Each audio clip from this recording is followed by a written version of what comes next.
Hi, guys. Welcome to week 8 of our virtual mythology class. So, if you have access to paper and pencil or marker, something that you can draw with, go ahead and grab those. You can either draw some of the things that we're reading about or whatever you want to while you listen to the stories. So, last week we finally finished that really long story that took us about 3 weeks to finish. And we also read about Rabbit and Otter, the bungling host, which was kind of a retelling of a story we've heard a few times as we've gone through the Native American legends. So now we're on to a few more stories about, well, one more story about Rabbit. So we have Rabbit and the Moon Man. So let's see what's happening in here. Long ago, Rabbit was a great hunter. He lived with his grandmother in a lodge which stood deep in the Micmac forest. It was winter, and Rabbit set traps and laid snares to catch game for food. He caught many small animals and birds until one day he discovered that some mysterious being was robbing his traps. Rabbit and his grandmother became hungry. Though he visited his traps very early each morning, he always found them empty. At first, Rabbit thought that the robber might be a cunning wolverine, until one morning he found long, narrow footprints alongside his trap line. It was, he thought, the tracks of the robber. But they looked like moonbeams. Each morning, Rabbit rose earlier and earlier, but the being of the long foot was always ahead of him, and always his traps were empty. I find it interesting that instead of just assuming he didn't catch anything, he thinks that something was stolen. Maybe, I don't know much about trapping and hunting, so maybe you can tell when a trap's been sprung and something's been taken out of it. That's probably it. Rabbit made a trap from a bowstring with the loop so cleverly fastened that he felt certain that he would catch the robber when it came. He took one end of the thong with him and hid himself behind a clump of bushes from which he could watch his snare. It was bright moonlight while he waited, but suddenly it became very dark as the moon disappeared. A few stars were still shining, and there were no clouds in the sky, so Rabbit wondered what had happened to the moon. Someone or something came stealthily through the trees, and then Rabbit was almost blinded by a flash of bright white light, which went straight to his trapline and shone through the snare which he had set. Quick as a lightning flash, Rabbit jerked the bowstring and tightened the noose. There was a sound of struggling, and the light lurched from side to side. Rabbit knew by the tugging on his string that he had caught the robber. He fastened the bowstring to a nearby sapling to hold the loop tight. Okay, so he set a trap to find whoever it was that had been stealing the animals out of his traps. And the moon disappeared and it went kind of dark. And then he heard someone sneaking towards his trap. And his little noose that he rigged up to catch the thief worked, and he's caught them. I have a feeling it's probably the moon. What do you guys think? Rabbit raced back to tell his grandmother, who was a wise old woman, what had happened. She told him that he must return at once and see who or what he had caught. Rabbit, who was very frightened, wanted to wait for daylight, but his grandmother said that might be too late, so he returned to his trap line. When he came near his traps, Rabbit saw that the bright light was still there. It was so bright that it hurt his eyes. He bathed them in the icy water of a nearby brook, but still they smarted. He made big snowballs and threw them at the light in the hope of putting it out. As they went close to the light, he heard them sizzle and saw them melt. Next, Rabbit scooped up great paws full of soft clay from the stream and made many big clay balls. He was a good shot and threw the balls with all of his force at the dancing white light. He heard them strike hard, and then his prisoner shouted.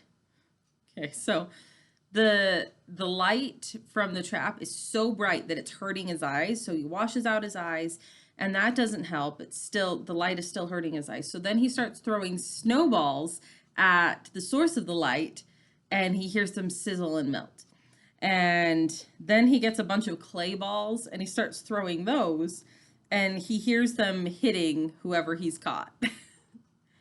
So He's just throwing a bunch of stuff at whoever he's caught in this trap.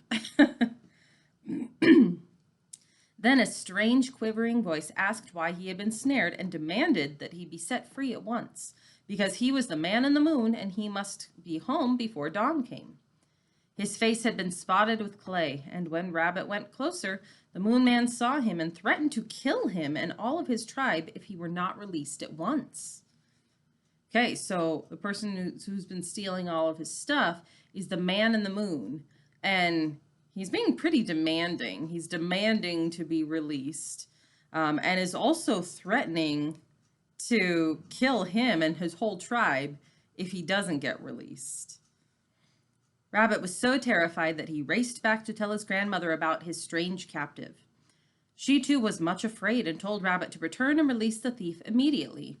Rabbit went back, and his voice shook with fear as he told the man in the moon that he would be released if he promised to never rob the snares again.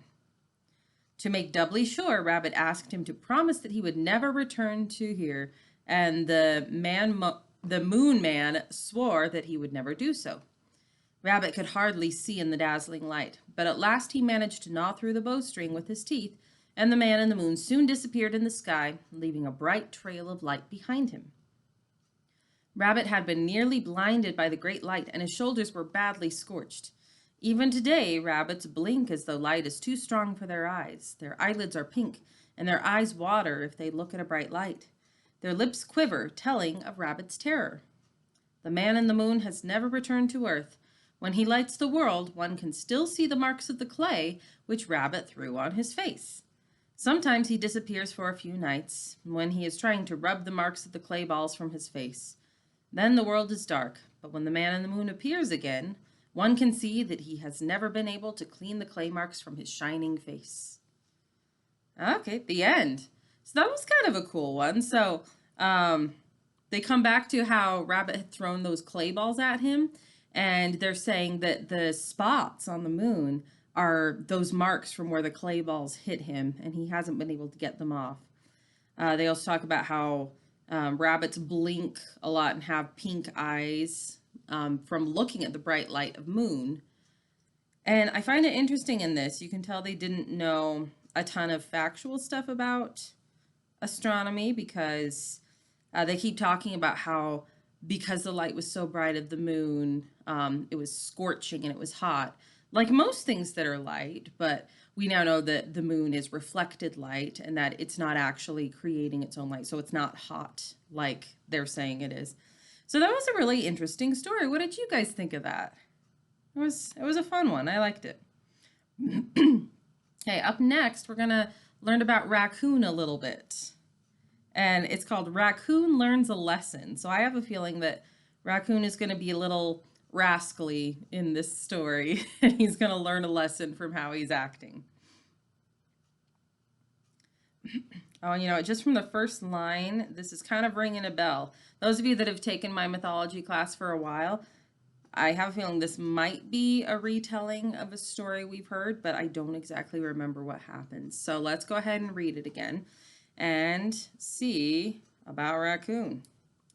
This is a story of how Raccoon first got those circles around his eyes and tail. At one time, there were two blind men who lived in a village.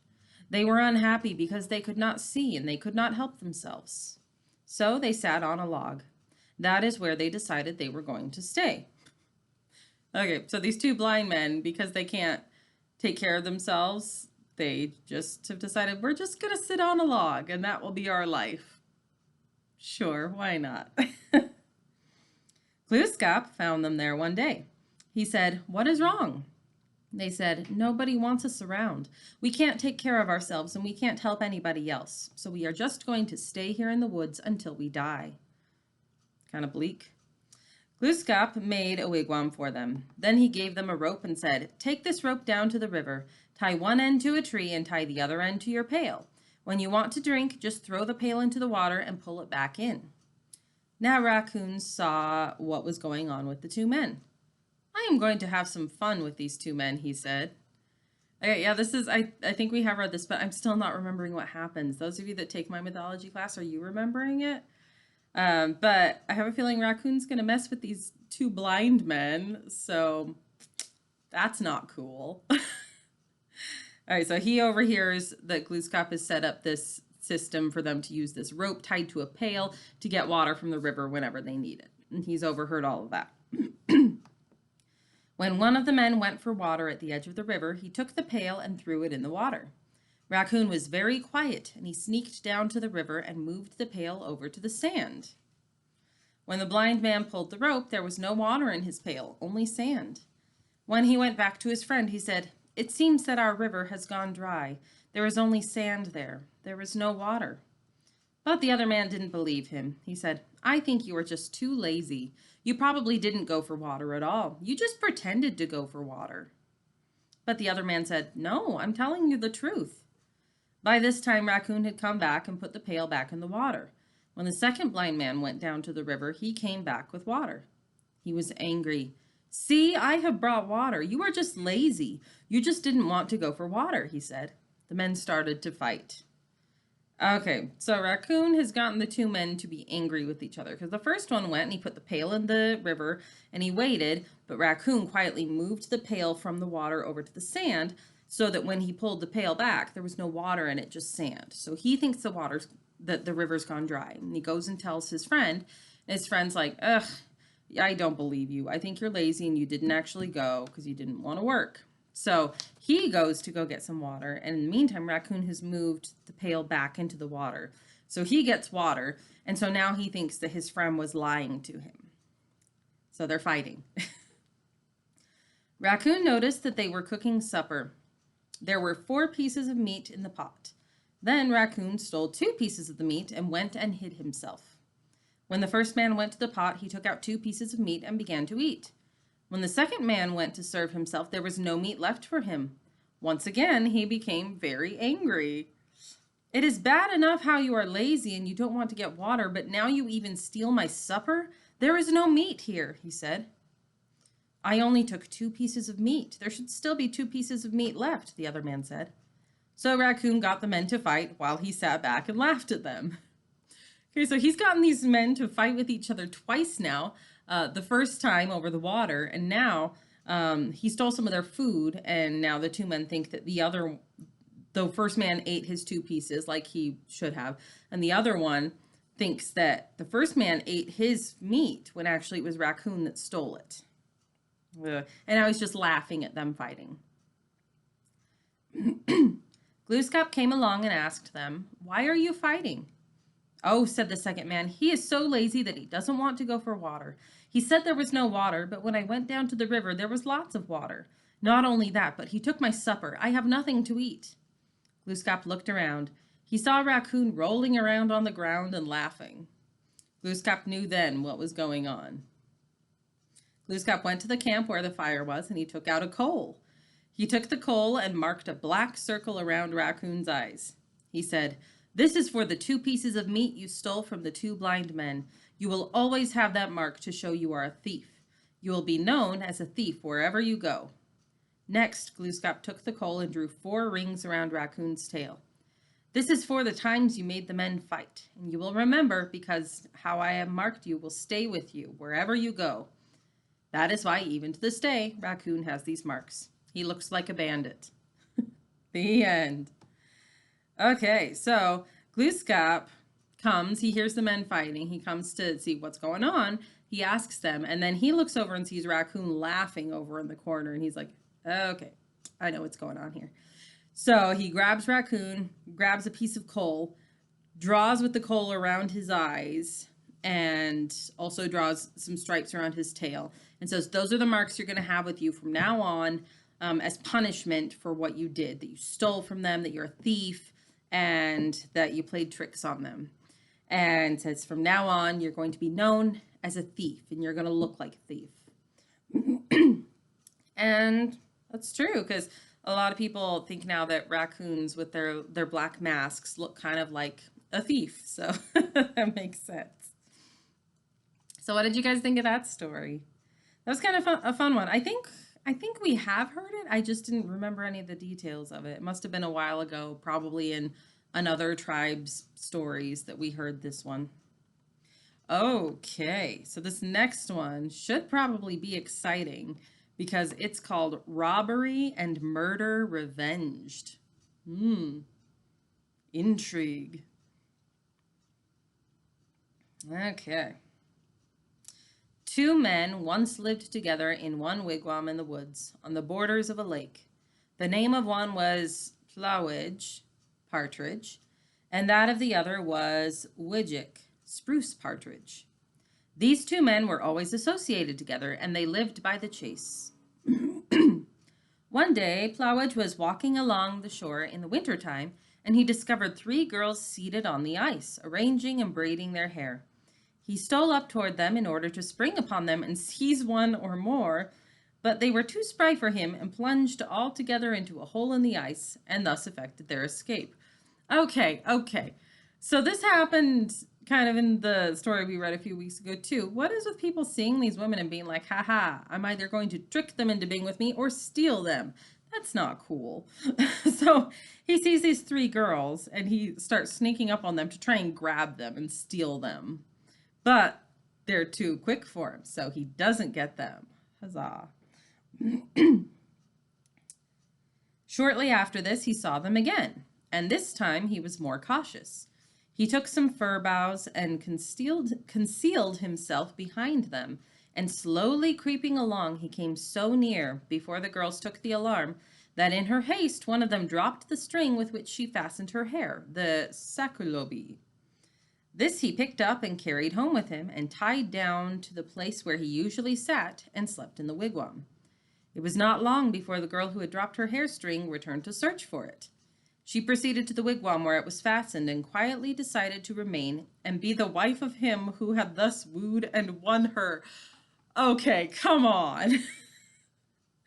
All right, so he doesn't catch them the second time, but one of them drops their hair string as they're running away. So he takes the hair string, takes it home with him, and she goes to his home to get her hair string back, but then decides, well, I guess I'm gonna stay here and be his wife because he wooed me, which he didn't. He just stole her stuff. Come on. And that's exactly what happened in that story that we finished last week. That's how weeks ago when we first started it, how the guy got the fairy wives. He stole their clothes, and so then they chased after him and he got to keep them. So luckily that is not a way that a guy can get a wife now, by stealing her stuff. Not okay. All right. So he's got a wife now. Cool. After this, Plowedge, her husband, her old man is the term usually applied and is contrary to our notions, a term not of disrespect but of honor, goes away into the forest to search for game. In the meantime, his comrade returns and, to his surprise, finds a woman installed in the place of female authority. He quietly sits down by her, but soon after his friend arriving, he is informed that he has made a mistake, that he must not sit there, but march over to the opposite side of the wigwam, as the woman is his wife. This is done without dispute or delay, and everything goes smoothly. Okay, so the friend comes over, sees that he's gone, sits down, and when Plowedge gets home, he's like, hey, you can't sit there, you gotta sit over there. Okay. On their next hunting excursion, the two men go away together and leave the woman in charge of the establishment.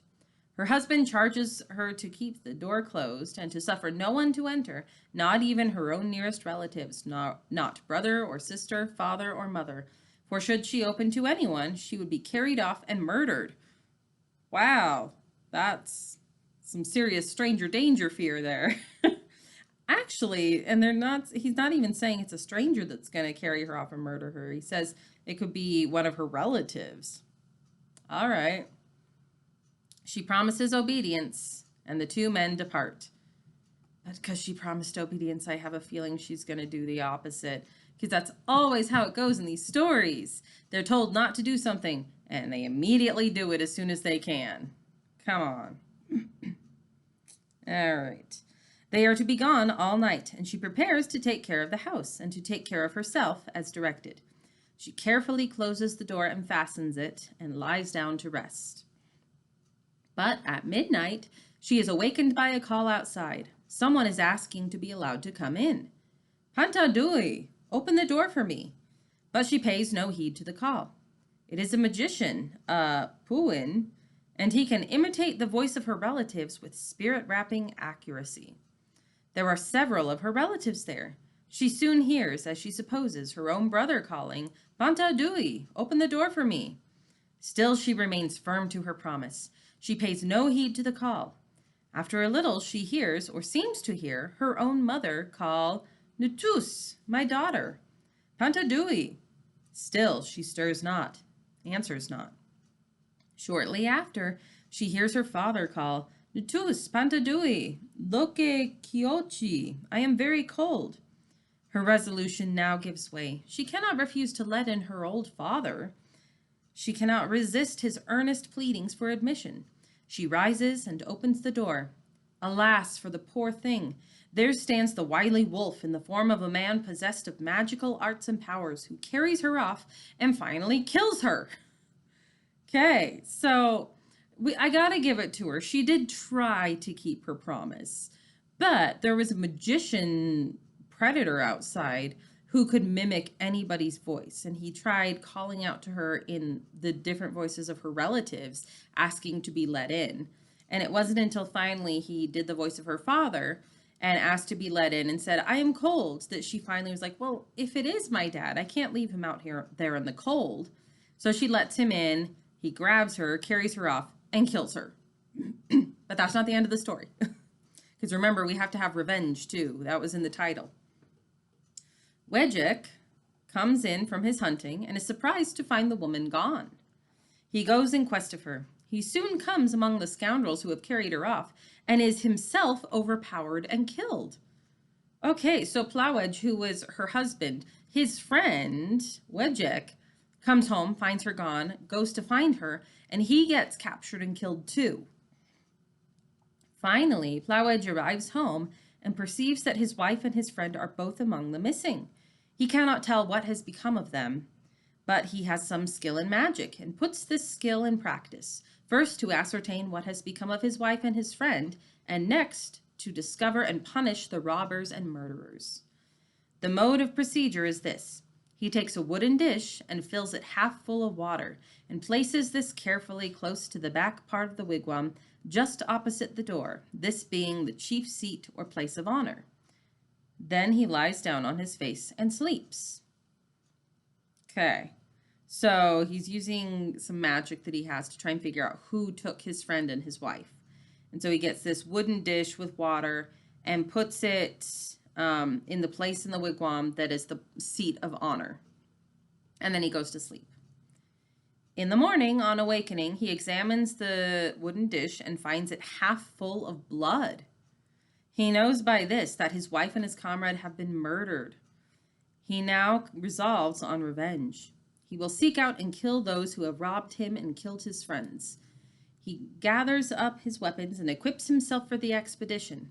He takes his hatchet, his spear, his bow, and flint-headed arrows and starts. He goes on a long distance, carefully reconnoitering and examining every unusual appearance. Soon he sees a man's knee protruding from a high cliff, the owner of the knee being apparently embedded in the solid rock. He knows what this means. The fellow is trying to hide, but is displaying unconsciously a vulnerable part. One blow from the hatchet severs the knee close to the rock and leaves its possessor hard and fast. A short distance farther on, he discovers a fellow's foot sticking out from the face of the cliff. The chopping process is repeated. The foot is severed and the wretch is killed. A little farther on, he discovers a poor little squirrel crawling along, half dead, and he takes it up and puts it in his bosom and talks to it. "You must fight today, my brave little fellow," he said, "but I will be near to aid you. When I tap you on the back, you will bring forth your young." Okay, so he's out trying to hunt down whoever has stolen and killed his wife and his friend, and he sees a knee sticking out from the side of a rock cliff. And he can tell through, I guess, his magical powers that this is who he's searching for, but they're trying to hide and their knees sticking out. So he takes his hatchet and he hits the knee and severs it from the rest of the body. And then he goes on, and the same thing happens with a foot. He sees a foot sticking out from the rock cliff. And he does the same thing and kills him. And then he finds a squirrel that is half dead, and he puts it in his bosom. He takes it in and is protecting it and is talking to it, saying, I'm going to be here to help you. And when I tap on your back, you'll bring forth your young. So I don't know about you guys. I have a feeling that maybe the magic murderer is maybe the squirrel. What do you guys think? Because before he was in the form of a wolf, and then he was like a person sticking out from the rock. So I have a feeling he can turn into whatever he wants to. So let's read on and see if I'm right. Maybe I am, maybe I'm not. His next adventure was with a flock of wild geese sporting in a lake. Magicians they were in reality, who had assumed the form of Senumquak. He assails them with his bow and arrows and kills them all. He ties them together by their heads, strings them across his shoulders, and pursues his course in search of more enemies. Wow, he's really on the warpath. Okay, so he sees a bunch of geese, and he knows that the geese are all magicians. So whether they're the magician that wronged him or not, I guess he doesn't really care. He kills them all, strings them up, and goes about his way trying to look for more enemies. The next one he discovers is in the guise of an ordinary mortal. He is quietly seated in a wigwam, which our hero enters without ceremony, according to Indian custom. He gets a very cool reception. The usual invitation, Kutagumugwal, come up higher, is not given. The owner of the establishment is sulky and taciturn. He cooks some food, however, and divides it, dipping out a portion for his unwelcome guest. But just as the stranger reaches out his hand to receive it, he twitches it away from him and tells him in a grossly insulting tone that he would rather give it to his dog. He offers it to him again and again twitches it away with the same insulting remark. He then inquires, Have you met with any adventures today? I have, is the answer. I saw a fellow's knee sticking out from a cliff and I chopped it off. A little farther on I saw a fellow's foot sticking out in the same way and I chopped it off. Then I fell in with some wild geese in a lake and I shot them and have brought them to your wigwam. Just step outdoors and you will see them. Okay, so he's come to this guy's house. He's just let himself in, is being a little rude about it, but then this guy's also being a little rude back. He's cooked some food and has made a plate for, Plewage, is that his name? I already forgot it. And then he goes to offer it to him and then takes it back and says, I'd rather give this food to my dog. And then he does that again. He offers it to him and then takes it back and says, yeah, I'd rather give this food to my dog. And then he starts asking him, have you had any adventures? And Plewage relates everything that's happened to him and is now trying to get him to step outside to take a look at all of the geese that he's brought. Come on then, he replies. Our dogs must fight. All right, is the answer. Bring out your dog. This is done when, lo, instead of a dog, there comes forth a large, formidable, savage beast called a Waisum. Plewage produces his dog. It is in quotes. That's why I did that. A great contrast to the other, a tiny squirrel, and half dead at that, which he lays carefully before the fire. But soon the little thing begins to move and stretch and shake itself and grow larger, until its dimensions almost equal those of its antagonist.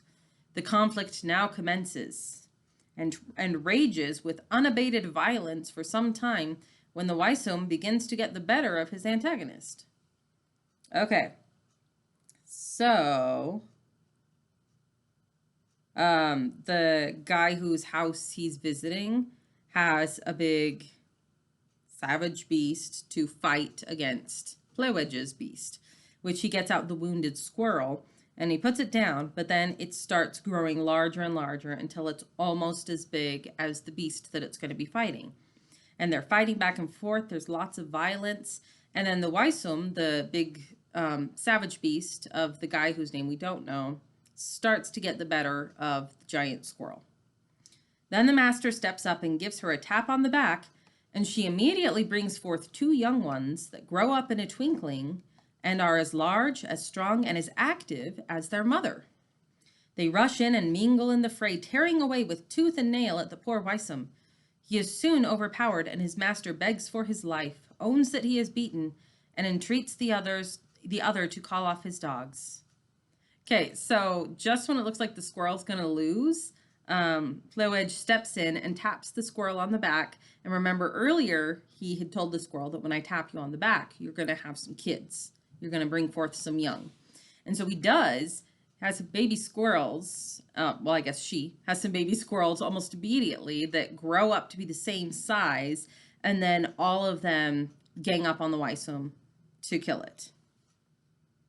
And I guess they don't actually kill it, but they are tearing away at him. And then the master begs for his life and admits that, okay, I lost. And please call off your giant, scary squirrels. Friend, says he, let us part our dogs. This is not my own dog, but my old grandmother's. That is the last thing in the world Flowedge would think of doing. He pays no attention to the entreaties of his antagonist, and the Weisum is soon stretched lifeless upon the ground. Okay, so the guy's like, please call off your giant squirrel things, because this isn't my dog, this is my grandma's dog. And Flowedge, I guess, is still so mad that he's like, no, I'm not going to do that. And he lets them kill the dog, savage beast thing. All right. Whereupon his owner expresses great regret, but not so much professedly on his own account as on account of his poor grandmother, who set a store by her dog, and will take it grievously to heart that he has been overcome, and has fallen in the fray. He then proposes an excursion upon the river in a canoe. This is agreed to, and the two launch the fragile vessel and set sail. They are soon out into the middle of the river, and are borne rapidly down by the current.